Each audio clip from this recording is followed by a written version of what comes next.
என்னடா மாட்டு வண்டியில உட்காந்துட்டு இருக்கோம் தானே பாக்குறீங்க. எங்காவது ஒன் டே ட்ரிப் மாதிரி போயிட்டு வரலாமான்னு யோசிச்சுட்டு இருந்தோம். இடம் வந்து பாத்தீங்க அப்படின்னா ஈஷா யோகா தாங்க. போற இடத்துல இருந்து அங்க போய் சேர்ற வரைக்குமே ரொம்பவே கிரீனிஷா கண்ணுக்கு ரொம்ப ரம்மியமா இருந்துச்சுங்க. நாங்க போன டைம் கிளைமேட் ரொம்ப வெயிலும் இல்லாம மழையும் இல்லாம மீடியமான ஸ்டேஜ்ல இருந்துச்சுங்க. நம்மள மாதிரியே ஃபர்ஸ்ட் டைம் வந்தவங்க எல்லாருமே வந்து ஆதியோகி ஸ்டேச்சு கிட்ட தான் ஃபர்ஸ்ட் வந்தாங்க. அங்க வந்து சாமி கும்பிட்டதுக்கு அப்புறம் ஆஸ் யூஷுவல் போட்டோ செஷன் தாங்க.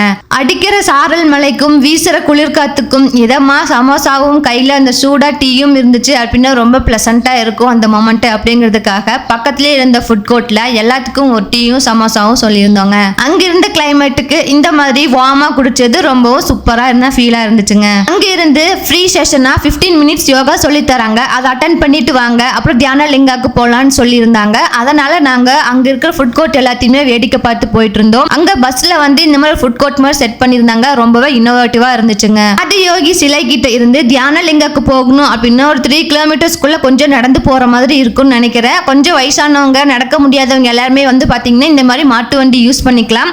பாப்பாங்க எல்லாரும் ஃபர்ஸ்ட் டைம் வந்ததுனால அவங்களுக்கும் இந்த எக்ஸ்பீரியன்ஸ் கொடுக்கணுங்கிறதுக்காக நாங்களுமே வந்து மாட்டு வண்டி தான் சூஸ் பண்ணியிருந்தோம். ரொம்ப டிஃப்ரெண்ட்டாக இருந்துச்சுங்க அந்த எக்ஸ்பீரியன்ஸும். இங்கே ஒரு நாற்று வந்து 3 ரூபான்னு சொல்லி சேல் பண்ணிட்டு இருந்தாங்க. வரும்போது வாங்கிக்கலான்னு பார்த்தாச்சு. குரியகுன் ஆண்களுக்கான இடம். இங்கே வந்து நம்மளுக்கு சிவலிங்கம் 3 வச்சிருக்காங்க. அதில் நாம நீராடிட்டு நம்ம கையாலேயே சிவபெருமானையும் அபிஷேகம் பண்ணிக்கலாம். இப்போ நீங்க பார்த்துட்டு இருக்கிறதா தியான லிங்கம். இதுதான் மையமே சொல்ல ஈஷா யோகத்தோட மையம். இங்கே வந்து பார்த்தீங்க அப்படின்னா அமைதியாக கண்ண மூடி உட்காந்தாலே தியானத்துக்கு சமந்தாங்க. பக்கத்திலேயே வந்து லிங்க பைரவி அம்மனும் இருந்தாங்க. ரொம்ப சூப்பரா தரிசனம் எல்லாமே பண்ணிட்டு வந்துட்டாங்க. எந்த வண்டி எங்களை ஏத்திட்டு போச்சோ அதே வண்டியில திருவ கூப்பருக்கு வந்துச்சு. அது ரொம்ப சிறப்பா இருந்துச்சுங்க. காதுல பூவும் நெத்தில பட்டையும் பார்த்தோன்னே கண்டுபிடிச்சிருப்பீங்க எங்க தரிசனம் எல்லாம் ரொம்ப சூப்பரா முடிஞ்சிச்சுன்னு.